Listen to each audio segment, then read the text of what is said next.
Yeah, we all have. And I think it's for a few reasons. The first one, the biggest one being we think we're bothering them. So we feel like we're bothering them. We try to focus on generating new business. We spend more time and money marketing to strangers than we do people that already know us, like us, and trust us. Who's done that? All of us, yeah. So I built my business on strangers. Didn't want to talk to the people that already knew me. All right. We don't see the massive income potential from people we already know. We don't have a system to keep in touch with our database. I think that's a big one as well. And we don't know what to say to our database when we call them or talk to them. So if you think about it, if we feel like we're bothering, why do we feel like we're bothering? Anybody have thoughts around that? Why do you guys feel like you're bothering your clients? It's just because it's uncomfortable and we don't know what to say. That's stuff going on. It's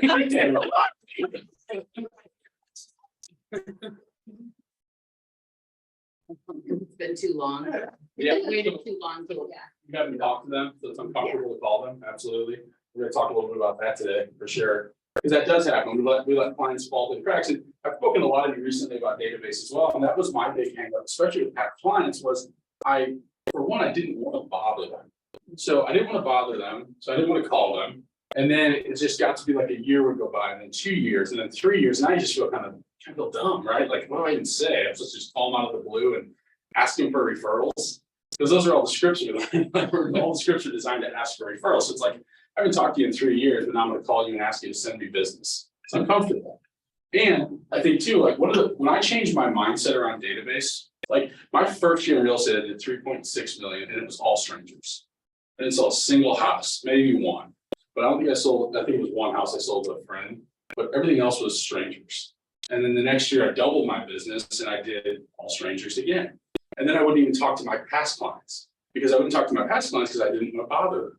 And when I changed my mindset around this, that if you work with a client and you're working with them for 30, 60, 90 days, you build a great relationship with them, you talk to them almost every single day, right? You get to meet their family, their friends, their kids, their parents come to the showings, or, we establish a great relationship with these people, and then we go to closing, we get paid, and we never talk to them again.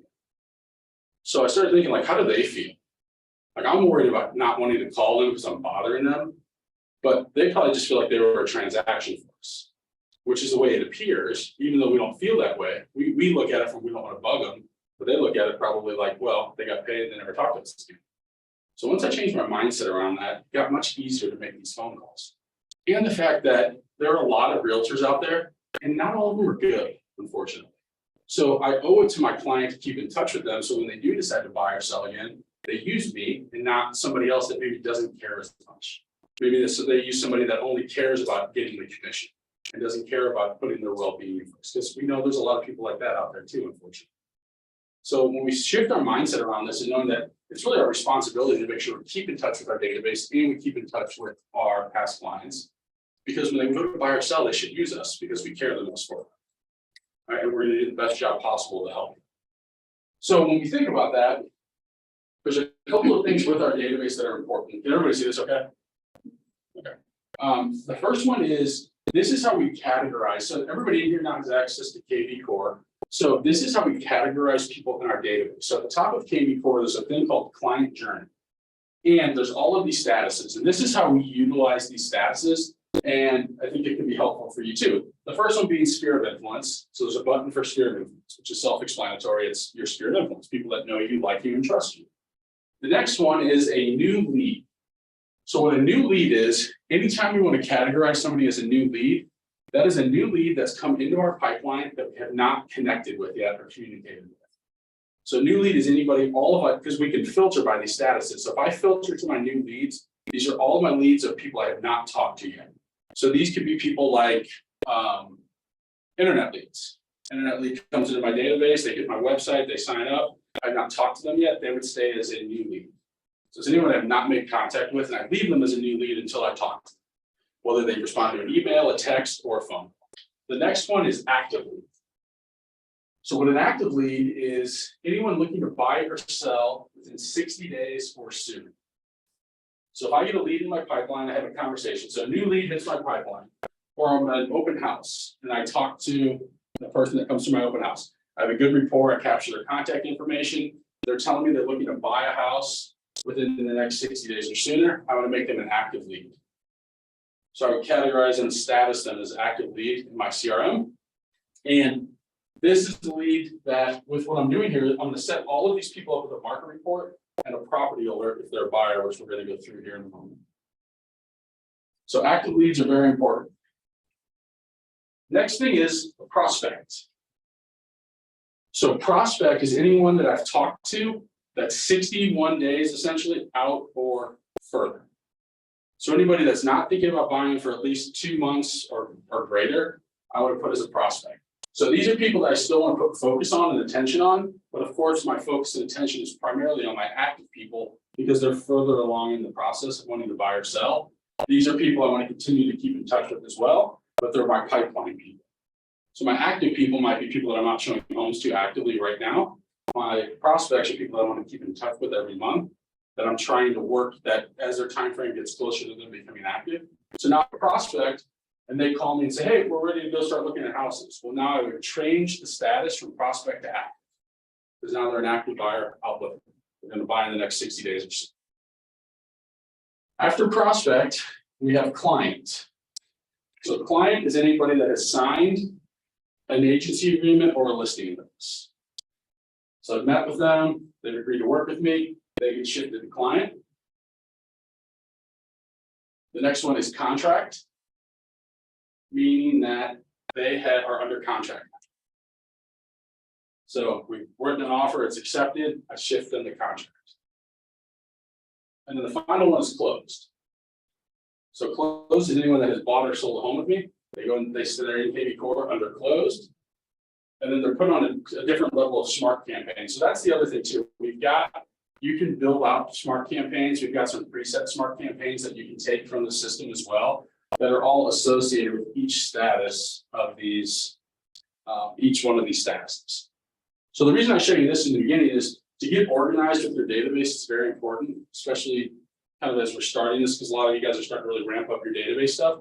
So having these laws of the pipeline, as we call them, and we'll email these out to you as well, are very important. And it's already built in the system, so you may as well, like we used to use the system when we were doing like all of our own statuses. We have this like hot 1, hot 2, nurture 1, nurture 2, nurture 3, watch 1, watch 2. Like it was a mess. Like, why are we doing this? Let's make it simple. Let's use the system the way it's designed. People have created this. Like, why are we trying to have 97 different statuses? So what we find works really well is utilizing these statuses, and that's so new SOI, new lead, active, prospect, client, contract, closed. There's 7. So when we use those effectively, it becomes very easy. Now, what I'm going to show you today is a simple way to work your database that, 1, doesn't cost any money, and because it's already all provided, and 2, it's just very simple. Because I find that 2, we tend to overcomplicate what we want to do for our database right out of the gate, and then nothing tends to get done. Has anybody ever had that happen? We've got like a grand idea of how we're going to work our database. We're going to put these events on, we're going to do all this stuff, and then none of it happens. Does that happen? Yeah, it's the nature of it. It's a great idea. It's just, and what I want to talk about today is how do we implement simple things and get in the habit of keeping in touch with our database, and then add on to it, and then add on to it, and then add on to it, and then within a year, 2 years, 3 years, we can do all of the events and all this that stuff we want to do, and the attendance will be much higher because we can stay in touch with our client. Like if we haven't talked to our database in 3 years and we put on a client appreciation event, not many people are going to show up because we haven't strengthened those relationships over the last couple of years. But if we put these steps in place, we're going to strengthen relationships and be able to do these other things that we like to do that are fun and cost money, of course. But what I'm going to show you now is just some free ways to do it. So the first thing is sending out a monthly market report. So what a monthly market report is within KB Core, you can set up a monthly market report to every single one of your contacts. What I highly advise everybody to do is set it up for their closed clients and their SOI at minimum. And what a monthly market report is, it looks sort of like this. And I broke this email into certain, I couldn't fit it all in one. So the first top half of the email that goes out just says, here's a local update for your zip code. If you have any questions you'd like to discuss, please reach out. So that goes out. And then the next part of the email is this. It shows in the zip code, there's 117 homes for sale. It's down 2.7% in the last 30 days. New homes to the market though has gone up. So the number of available homes is down. The new homes hitting the market's up 13.6%. There's an off market, homes that have come off the market over the last year, and then average days on market as well. It also shows the average home price for the zip code in the last 30 days, price change, reductions, information. Shows the average sold price. And it has little buttons in here too, that if they click to learn more and such, it goes to your, that contact information comes to you. So as they're clicking. It also shows in the email homes for sale, recently listed and recently sold. So it's a general market update for the zip code that goes out every month. So every month you're sending all of your clients a general market update specifically for their area, for the zip code that they live in. So like I remember when, the other thing, most expensive listing in the area and popular listings. And then your contact information is at the bottom of this as well. So it's coming out from you, market report, auto-generated by the system, going to their client every month. Now, this we find has a very high open rate and a very low unsubscribe rate. Because it's an item of value. Like I remember when I first got into real estate, the brokerage I started at, I would mail out to a farm area, I would mail out recipe cards. So I would mail out the cheesecake of the month or whatever, like here's the recipe on how to do the cheesecake. Like, is that an item of value? If they want to know how to make a cheesecake, yeah, it's great. I'm selling real estate, I don't run a bakery. So I had one call off, like I would send 500 a month. The brokerage paid for it, so it wasn't costing me anything. But there was like a little contact paper card, what's called cardstock, black and white, goes out. I had one phone call in like a year off $6 mailers or not. There's a little lady that called me to ask about the recipe. So she's asking specifics about the recipe that I sent. So what that told me was my recipe cards probably aren't working, right? No one ever called to talk about real estate. It was about my recipe. So, but I didn't want to be known as a guy that sends out, bakery information when I'm a real estate agent. So I want to send out relevant information about the real estate market. And what's nice about this is it starts to position you as an expert for their area as well, no matter what area they live in. Because it looks like it's a nice report, and I wish I could have fit it all in here, but it's a lengthy email with a bit of all this information in it, and it's setting you up to no matter what area they live in, you're sending them a market report for their area. And you don't have to do anything other than set it up the first time, which takes about a minute, and now it's going to go out every 28 days, it goes out to your client. So this right there is just 12 email touches that go out to your client every single year. Super simple to set up. Set you up as a market expert because we are in real estate. We should be providing people with real estate data. And everybody wants to know what's going on in their neighborhood, what their home's worth, everything like that. Everybody agree with that? When you meet people or you're talking to people, what do they ask you? How's the market? Everybody wants to know how the market is because they see stuff on the news, they think it's crashing, they don't know what's going on.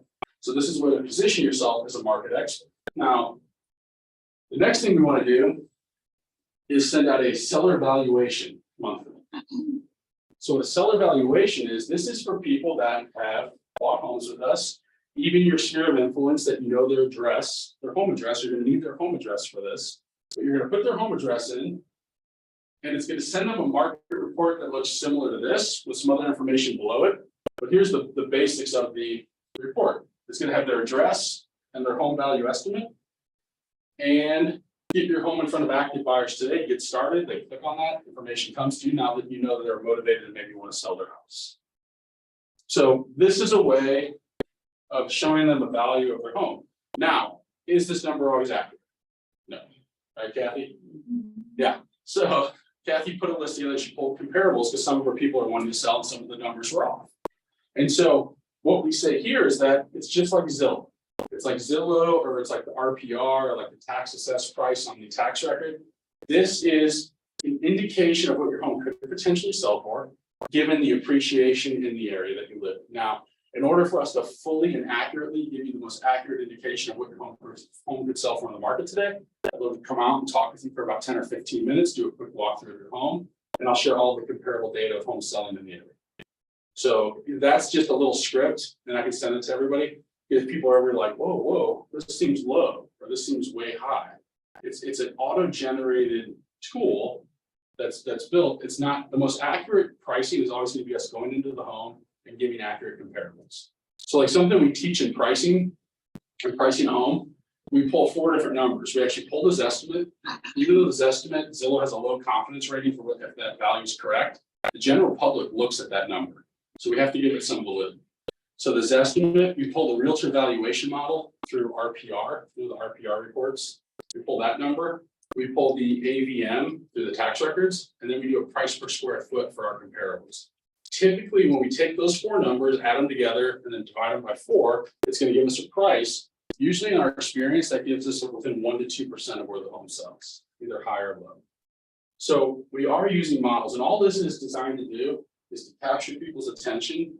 Maybe they didn't know their house was worth potentially 510, and maybe it's not worth 510. But this is a great way to get information in front of people so we can stay in front of them. It's just another way to keep us relevant. So all of a sudden they're getting 2 things a month from us that have relevance to specifically to their neighborhood and to their home. So any thoughts or questions around this? I have a couple of questions. Yeah. Do you know what the average open rate is? Do a lot of these end up going to spam? They Or do can. Yeah, they definitely can. So that's why it's going to be very important to call your seller, call your sellers when you send them out. Yeah. And let them know, hey, I just sent out the market report. Let me know if you have questions about it. So especially in the beginning, because once they start opening them, then they're going to get them. So you can't track, you can track individually and click on each lead and see if they opened it or not. So that's what I like to do, like especially with my hot people, like my past clients, and I'll click through and see like, are they open? And I might not do every month, but I'll check and just see, okay, the 4 went out, they didn't open any. They're probably going to spam. So I would make that phone call during my quarterly phone calls that I make. That's what I'll talk about here in a moment. And let them know, hey, I'm sending the market reports. Are you receiving them? No, we haven't seen them. You might want to check spam, and then I'll kind of monitor that, make notes, and I'll check it again next month. If they didn't open it again, you might call me in. And that's a great reason to actually get on the phone with your people. Yes. Even to tell them before you send it out, hey, I've been thinking about you, and I've got this product or this market, whatever you want to call it, report. And I thought you might want to see what's going on in your neighborhood. So if you don't see it in your inbox tomorrow, check your spam and then let me know how you liked it. Right. And you can send it immediately. Like when you're on the phone, you can send it right now. You can click it, it fires it off. So yeah, it's just another way for us to stay in touch and stay in front of people, and giving us, to your point, a reason to call them as well. So yeah, super important. It works well because it's simple too. That's what I like. I like things that are super simple, super easy. This takes very little effort other than the initial setup. So like the initial setup time, meaning if I had to go in and put my contact in, if my database is a mess and I have to start over, I have to go get my contacts in, and I have to go through each one. This takes me a minute because I just type their address in, it's done. The other one takes 30 seconds because I put the zip code, it populates, done. Like Kathy, you've been doing a lot of these. Are they fairly simple? Oh, it was very simple. Yeah. I got all of my clothes done in like 3 days. Yeah. Only spending like an hour a day on it. Yeah, awesome. So about 3 hours to get. 3 hours. Yeah. So that's what I like. It's super simple, it's impactful, and then to your point, Lisa, you can monitor if they're opening them or not. So it gives you a reason to call. You can also text a lot of this stuff out too. So you send it out from the system via text as well. We have to be careful on text with our clients because we don't like bombard them with stuff. I think that's super important when you do events and things like that too. You don't want to just hammer them with text messages left and right. So you have to kind of be, but you can be like, hey, I can text it to you so you have it, but I've also sent it in an email. There's just different ways around that. Is there anything in KV Core along the lines of reports that can be sent out to renters? Like I work with some investors and then I turn around and find them tenants. Mm-hmm. Is there, so I have a big list of rental people. Yeah, Is there's there anything in templates there built for in there them? for people renting. Yeah. Yeah, there is, yeah. And you could also, if you could upload that list into KV Core, you could send out, like when they're ready to rent the property, you could send out a link to all of those people. And like you could build a property sheet for it and send it out to all of those people and say, if you're interested in renting this, you can send it with the photos, the information, all of that. Yeah, so yeah, there definitely is. Cool. I'm sorry, Mitch. Yeah, no, please. You had said you used AVM, price per square foot, and what was the fourth one? The RPR. So when you log into like, it's like MLS.com on the dashboard there's that RPR. That'll give you an automated valuation of properties as well. We'll do a pricing thing. We usually do those on Thursdays. Okay. So with this too, what I like to do is set all of my sphere, my closed, my active sellers and prospect sellers up with a property alert. So this is a little bit different. This is another tool. So we've got the market report, we've got the listing valuation. The other thing is I want to, through property alerts. So property alerts are generally used to send out to buyers. Like we're going to send them homes immediately when they hit the market. So if you have a buyer, you set up on a home search in KV Core, homes get sent off to them immediately when they become active. We can also use this for all of our sphere, our closed clients and prospects and active sellers. Because what we do is there's a map feature on there where we can go in and map out their specific subdivision. This one takes a little bit longer, it takes 4 minutes. So still not taking a lot of time, but you map out their subdivision. Like, has anyone gone to the map feature in MLS and like drawn like a, whatever they're called? You know, yeah. So you draw a little design around with a polygon. Yes. Yeah. So you draw it around the subdivision. So it's only including properties in their subdivision. And what you would set there then is coming soon, active, and then you want to select ASAP. What that's going to allow it to do is anytime a property goes on the market in their subdivision, it's going to fire off an email from you to them, letting them know a home in their subdivision just went on the market. So let's just say they live in a subdivision with 12 houses. They're not going to get anything, most likely, occasion. But when a house every 3 years comes on the market on their street, you're going to be the first one to send it to, which is pretty cool. Let's say they live in a 400 house subdivision with 30 or 40 homes a year selling there. Every time now, they're going to get an email notification from you. And the thing is, the unsubscribe rate's low too because it's relevant. It's not like some general, you know, fluffy thing getting sent out. It's this home in your subdivision just went on the market, and they're going to have driven by the house probably that morning, saw it coming soon or whatnot. Now they open their inbox, they see from you, oh, the house is there because they're wondering, wonder how much that house is, and it comes from you immediately. So it's another touch. What's that? Nosy. Yeah, people want to know what's going on in the neighborhood. So now you're the expert in their neighborhood now as well, because you're sending them properties top of mind that we're not even automatically sending them, doing really any effort other than setting it up the first time. So all of this stuff is really designed to have you branded as their neighborhood expert, their local expert. So that way they're never like, well, I live in, I don't know, Warrington, your office is in Chesterfield. Like, what do you know about my neighborhood? They're getting relevant data for their area constantly from you. So they just perceive that you know their area very, very well. And the office objection never becomes an objection. I live downtown, you're in Chesterfield. But if they're getting relevant data constantly from me, and I'm setting myself up to be the neighborhood expert for them or the local expert, that objection never happens. So and it rarely does anyway. I feel like this day and age, you get it occasionally, but it's not as bad as it used to be. Like the local realtor used to be super important.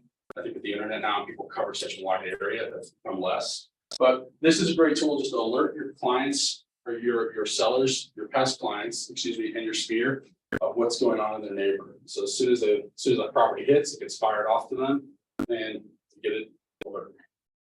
Questions around that one? Is that updated like as soon as it's in Yeah, there? so as long as you Really? select Okay. ASAP. Huh? So what it'll do, once you set it up, it'll show properties that are already on the market in there, if there are any, and you can choose to send those or not. If you don't, what'll happen is anytime a new property, let's just say there's 2 of them sitting there, they've been on for 100 days. Right. I probably wouldn't send those, Mhm. but I set it up as ASAP. At the very bottom, it says ASAP frequency. It says weekly, never ASAP, always do ASAP. Okay. And then anytime a new home hits the market, it'll go out immediately too. And it sends active, under contract and sold, right? Like Everything, status change. Mhm. So it's another way now, if you think about it, if we're doing a monthly market update and we're doing a listing evaluation month, that's 24 touches. Now, depending on what subdivision they live in, they might get another, I don't know, 1 to 10 emails a year from you with properties coming on in the market. So it's just another way to stay relevant. So now we're staying in front of them frequently with real estate related information. And this is what it would look like when they get the email, they open it up, they get the address, like this one's in coming soon status right now. It's got the information of the property, and then they can click for photos, map, all of the information. So it's just a property report that gets sent to them. That's all clickable, where they can view the property and see all the information about it. And then your information is at the bottom. The screen wasn't big enough, but it's on there. So your contact information is always on the emails that go out. This is what they see also, like the similar listing and nearby listing. They would see this whole, yeah. Yeah, so they could click any of this. So this is exactly what they would see. So it's a nice report, like all the reports look good and they look professional and they're branded to you. So it's very nice tools to be able to easily keep in front of people. So if I'm doing all of that, those things, now here's the big one that a lot of people don't like to do, and it's the phone calls. Right, it's to our point on why we don't like the phone calls, because maybe we haven't talked to them forever. Maybe we we just never talked to them, right? We got the commission check, never talked to them again. It's uncomfortable. So I highly suggest if we haven't talked to our people in a long time, we definitely don't want to call them and really talk anything about real estate. The probability is high that real estate will come up, because when we ask them how work's going, they're going to reciprocate and ask how real estate's going, or ask what we're doing. Maybe they forgot we're in real estate, who knows? They're going to ask what we're doing, and we're going to talk about real estate, and what are they going to say? They're going to say, how's the market? Or say the market's great. So that's one thing too, is it's always great. So I always say the market's great, because if I'm the realtor that's like, oh, I don't know, it's not really sending a lot of confidence if they're thinking about buying or selling a house. So I always think of ways to say, you know what, it's great. We're actually interest rates went up a bit. We're still in a really strong seller's market though. So if you're thinking about selling, you can still get top dollar for your home. And on the flip side, if you're looking to buy a home, we come across a lot of properties that are off market. So what are off market properties? Off market properties are canceled, expired, stuff that's no longer on the market. If you do start prospecting, you're talking to sellers that are thinking about selling down the road. So there's just scripting around how we can always make the market sound like it's fine. And to be honest, there's really no good market or bad market. There's really just markets, if you think about it. Like in 08, everybody said the market was terrible, but if you're an investor or a home buyer, the market was really, really good, because you had 9 months of inventory to choose from. There was an abundance of homes. If you were a seller in 08, yeah, it was not a good market. But for a buyer, it was a great market. For investors looking to buy and hold houses and rent them, it was a great market. So it's just, there's really no good or bad market. It's just dependent. Like even in 2020, 2021, for a seller, it was a fantastic market. For a buyer, it was a horrible market. But we had low interest rates. Yeah. So they could still lock in at 2.5%. Like I'm kicking I should have bought a house like 2.5% interest rate. We did. You don't think it, did you? Yeah, Yeah. exactly. Yeah. Everyone's like looking, you did it then. You look like a genius because your interest rate's next to nothing. It's brilliant, right? But there's really no good or bad market. There's just markets, and it's where's the opportunity in those markets. So if we have not talked to our clients, here's a nice thing I use. It's called Forward. So what Forward is just a technique, and it stands for family, occupation, recreation, and dreams. So right at the top.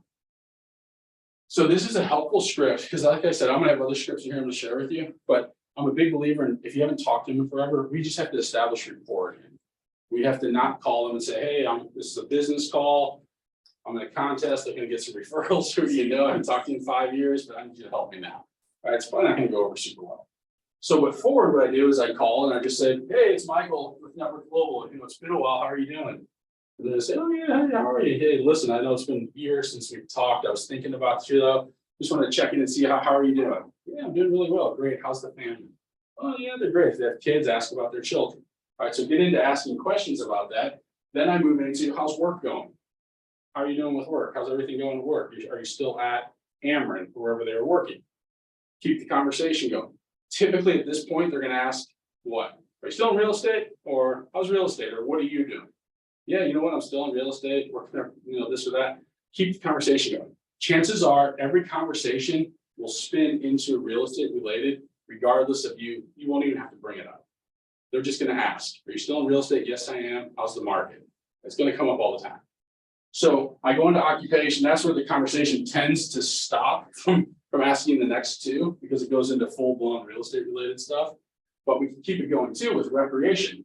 What have you been doing lately? If you have hobbies that they like, or if they're a pilot, are you still flying? Are you still flying airplanes? Oh yeah, I fly every week. Fantastic. Where are you flying at? Spirit Airport, wherever it is. I go into recreation stuff, or they like to travel. Have you been traveling and taking any great trips lately? With social media too, it's easier to kind of keep in touch with what people are doing in their lives too, just because you see it, even if you're not talking to them, you still see it. But think about that. And then dreams. So what are your plans? And this is where you could ask, do you have any real estate related plans for 2023? No, we're pretty good. I would kind of leave it at that. I wouldn't push a whole lot more in this first conversation. The next one's where we're going to get them. No. But this is just a great way to start building some rapport, especially with people we haven't talked to in a long time. So family, occupation, recreation, dreams works really, really well. It's a non-invasive, it's not like an obtrusive phone call. It's really just a call like because you care. And it's because I'm calling, listen, like I've got clients I haven't talked to. I'd love to hear how they're doing. Why not give them a call? And this is just a framework because so many times we get hung up on, we want to call people. We're like, what do we say? What do we say? And so that's why I wanted to show you this. Like, if you just use this, it's very simple. Just ask them questions. How's the family? How's work? What are you up to these days? Are you still traveling? Are you still doing this? It's an easy way to get like an icebreaker type thing to get those first calls going. So then we've got a script here. So this would be something for, let's just say you've talked to some people or your family members, your friends. So this is designed for somebody new, or even if you're licensed, you can use it a couple of ways. So essentially what it is, hey, this is Michael. Thanks for taking my call. I'm calling everyone I know to let them know I just got my real estate license. Or you can say that I just switched to a new company. I just moved my license to a new company and I partnered with some great agents. I actually have a goal to help, and this is where you insert your goal. 25 families this year, or 10, or 20, or 30, or whatever it is. I have a goal to help 25 families, investors, and first-time home buyers either buy a home, sell a home, or invest in real estate this year. So let me ask you, who do you know that's currently looking to buy, sell, or invest that I can call? So this is a more direct call that you're going to have with people after you kind of reestablish the relationships. This is not a good call if you haven't talked to them in years. Everybody agree with that? This is a call you can have with people that you have a good relationship with, people that you've worked with recently that you've kept in touch with. This is a very good call. So they're going to say what? When you ask this question, probably going to say nobody. Just the way it goes. And that's okay. So what I'd say then is, thank you so much for giving it a thought, but sometimes they'll say yes, but most of the time it's going to be no, and that's okay. Can I ask you a big favor? Statistics show that over the next 12 months, you're going to run into at least 5 to 7 people that need some kind of help with real estate. Can I count on you to call me when that happens? So we're just planting little seeds like that to get them thinking about when they're out on their dinner and they hear somebody, a family member talking about buying or selling, they're like, oh, go call Kathy. She's great. So we're just trying to plant those seeds with them, with the scripting, to get people thinking. Well, it's So- the idea to connect their life with your world. Yeah, absolutely. You don't live in your own little real estate bubble world that can help you. Yeah, for sure is. And here's the thing, in real estate, you have to get comfortable talking to people. I understand it's uncomfortable. That's the thing we don't want to do. But if nobody knows we're in real estate, it's going to be a problem. Right? Like we can't be the secret agent. Like when I was new to real estate, so me back in the day, I started in 23 and 05, and like there weren't many young guys in real estate. Like it just wasn't like cool. Like now real estate's kind of cool because TV shows have made it cool. And back then though, like it wasn't near as cool as it is now. Like there was no $1 million listing shows and all this stuff. Now every real estate show is pretty cool. It wasn't cool. So like for me, I was like, I was really like nervous to call my database, and I was like, and I would put it off. And then finally over the years, and I started to realize that it needs to be a key component of my business. Because if I get this piece dialed in, one, I don't have to spend so much money chasing strangers. Because that's what I was doing. I was spending all this money trying to go after strangers when I had this abundant database of people that already knew me, liked me, and trusted me that I could go work with. So it was why neglect this pillar and try to go chase, I had to go build trust with all these strangers that didn't know me, rather than first taking care of the people that did. So that's why I find this is an extremely important piece to add in. So here's another one, going through your database. So, hey, it's Michael, or hey, hey, Sarah, I was just checking up on you. I was going through my database today and your name popped up. And I had to call to see how everything was going. How are the kids? How's business? This is where Ford moves in. Let the conversation naturally unfold. Awesome catching up with you, and know if you ever have any questions or if there's something I can do to help, let me know. It should be a great client. So again, we're not really asking for anything. And that's where I'm a big believer. Like people will get on and say, you need to go ask every single time for business. I'm more about just build rapport, build relationships, keep strengthening relationships, because there's going to be plenty of times where we can ask for things, but especially early on, we're not here to ask them for anything. We're here just to help and be a resource for them. The other one is the changing market. So this is an important one. Hey, just wanted to call and check in on you and see how you and your family are doing and ask if you needed anything. So many changes in the market. I'm fielding a lot of questions from clients and wanted to let you know you can call me anytime you ever have a real estate conversation. And then here's where you can go for the market report. One thing I always recommend is that every homeowner have an updated market analysis every year. Your home is such a significant investment and it pays to know what it's worth. I can help with that. How does that sound?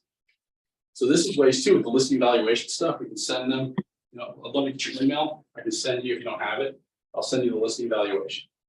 So again, it's just another tool to be able to send people, and it's setting you up as their real estate advisor. Because that's what I'm a big believer in. Like, think about it, like people's homes are typically the largest thing they own. It's typically greater than the investments they have. It's usually the largest asset they have. So we really need to come from the avenue of like, we're an advisor for them. So how do we keep them up to date with what their home is worth?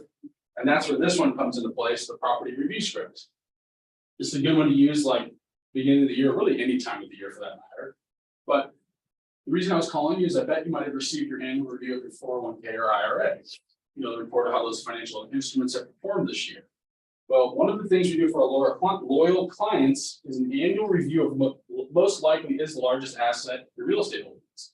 I've already pulled some information and put it together to share with you. This is super helpful, especially if you haven't talked to your insurance person. My goal is to make sure you've got the right amount of coverage. I'd love to stop by for 15 or 20 minutes and drop that off. So again, it's things like that too. Like if we're putting a market report together for somebody, it's just a simple CMA, you put it together in there or whatnot, we'll drop it off. Like, again, these things take time, but they strengthen relationships. So like, could you do this with everybody in your database? No. But could you do it with your top 20 people? Maybe that are like the people that refer you the most business. Because that's another thing we want to be looking at too, is who are the people in our database that have referred us? Because I look at it like our close clients, like take priority in my database because they've taken this final step to work with me. So they should get the ultimate, you know, and then if they have close clients that have also referred me, I need to kind of love on them a little bit more because they've gone above and beyond now to refer family and friends.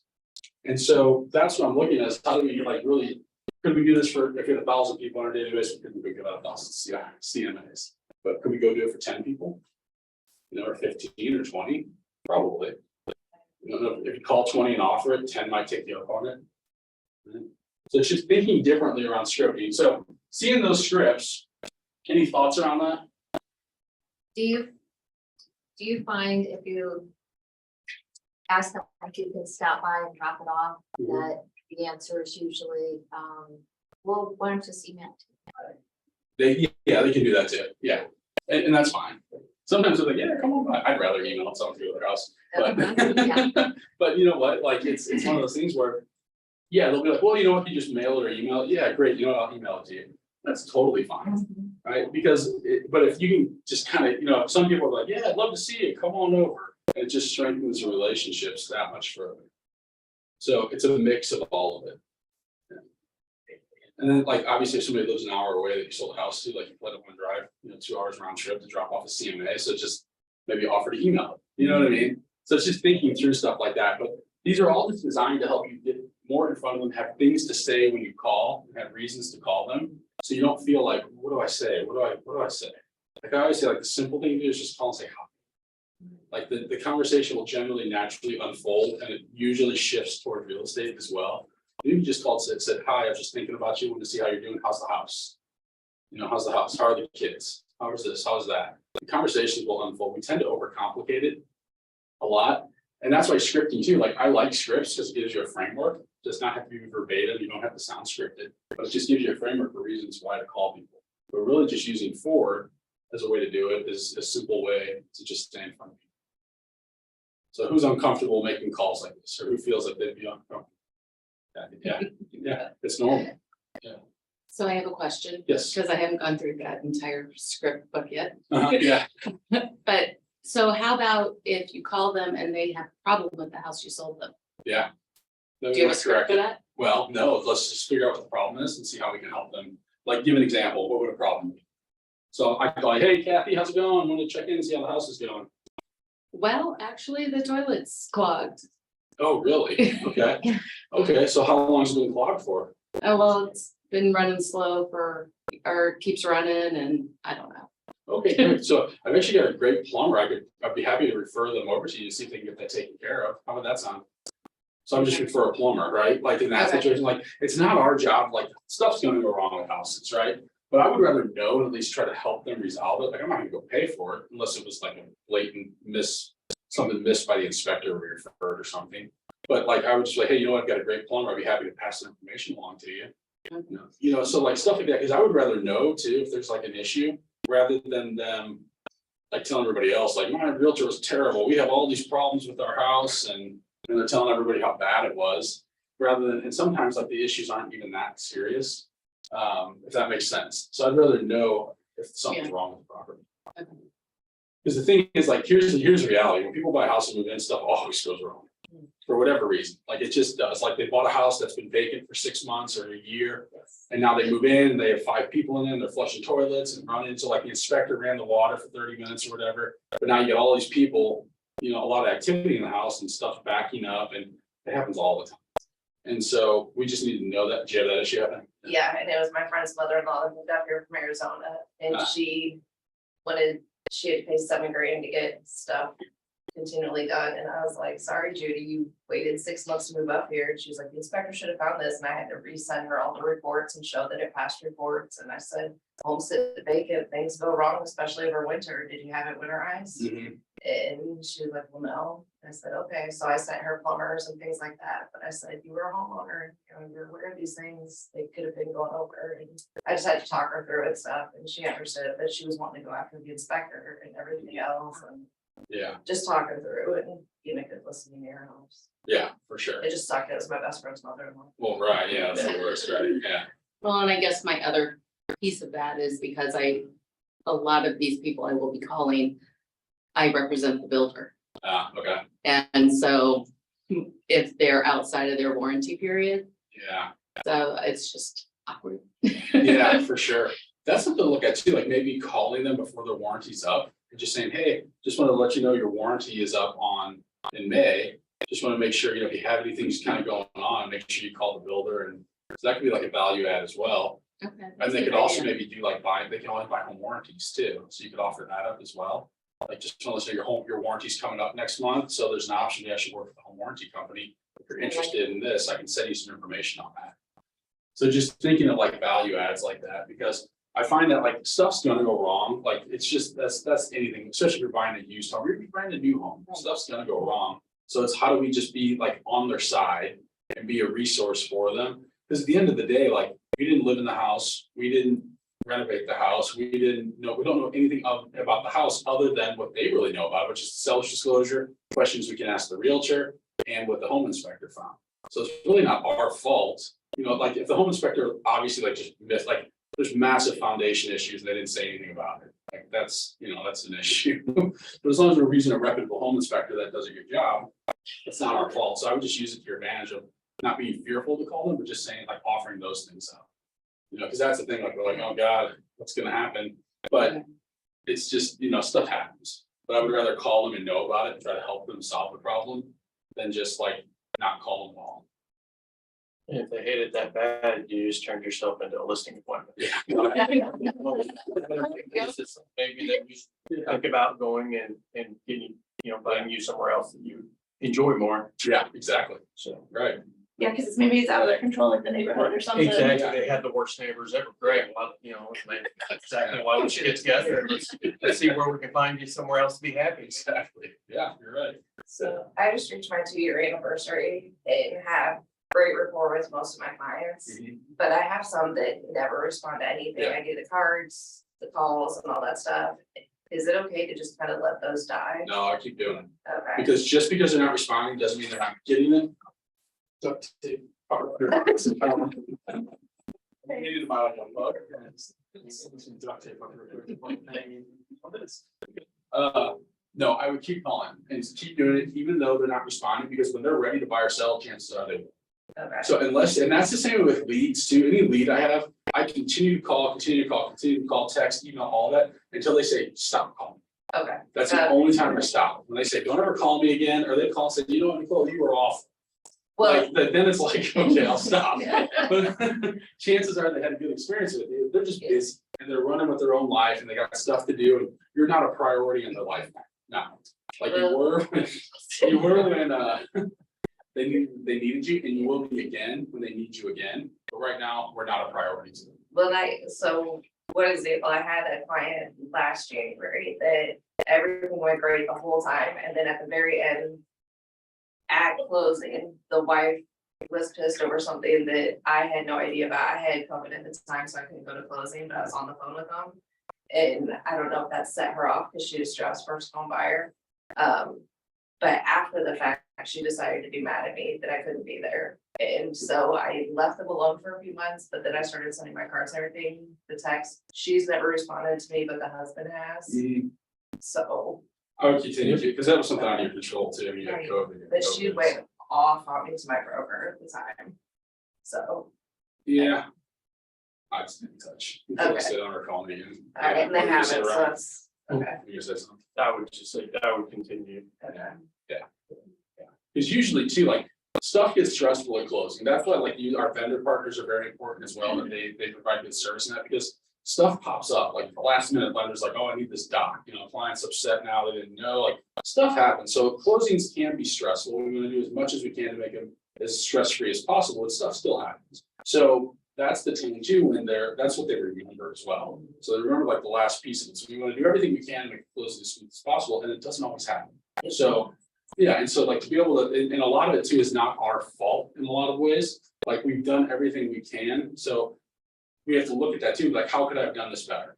This went hairy, like at the last minute, was it something I did, was it something I could have known about or told them about? So I have to take ownership of that, but then know too that like stuff happens in real estate, things pop up, like they're gonna go to the house and the listing agent says they're moved out. And you got your seller sitting there with the moving truck, ready to move in, and the people are still moving out, like stuff like that. How you do the walkthrough the day of, the day, day before, the morning of, like, nope, we're gonna be out here by 9. And you get there at 11, 12, and they're, Have it packed. yeah, exactly. So stuff like that happens. It's just how we, we have to know, the client has to know that we're on their side, we're working with them, we're all executing together, trying to get them to their house so they complete their objective. So staying in touch with them, communicating is very.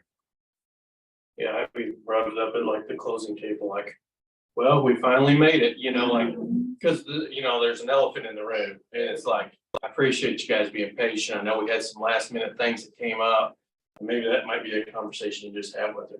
Yeah, Just be like, hey, I know we didn't end on the best note, but I just wanted to, reach out, let you know that if you need anything, I'm here. Yeah, it's part of why I left my previous broker, because he would just throw you under the bus. Right. Like, Yeah, yeah, so. Yeah, it's important. I think that it's important to just keep following up until they say stop calling me. I would continue to call. okay, they haven't said that, so. Yeah. All right. Yeah, and they will. If they didn't like you enough, they would have. You know what I mean? Like, it's the reality. It's like if they would say, you know what? Yeah, we appreciate it, but don't call us. It's just, it happens. But it's the same way with anybody in our database. Like I will continue to call people until they say stop calling. And we've had that happen, like with leads. Hey, don't ever call me. I got a realtor. Yeah. So they'll say, I've got a realtor already. Don't call me again. Don't bother me. It's fine. That's cool. But at least I know. But until they tell me that, I want to continue to follow up because I don't want them to think that I don't care. So I'll keep calling and keep following. And with that too, it's easy for them to be like, oh, and then she never called us again.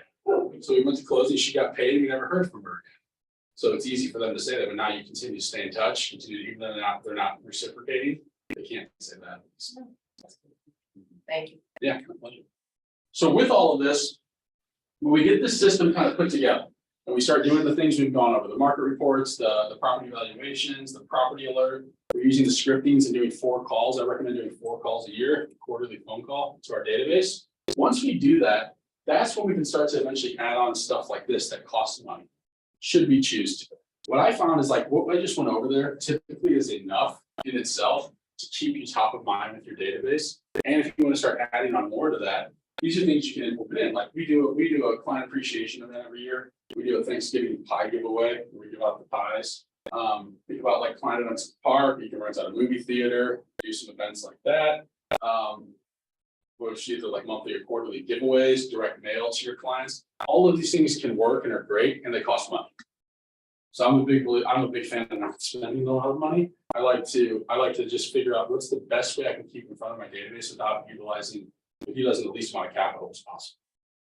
And so what I just showed you is a way to do it. It's all already provided for you. It's simple. It's very easy. It's systematic. It keeps you in front of them. And then once we dial that stuff in, then we can start looking at maybe some of these things. But so what I was mentioning earlier, if we haven't talked to our database at all, and then we just put on a client event, the attendance probably is going to be low. Even if the event's the greatest thing yet, it's probably going to be low because you haven't built the rapport.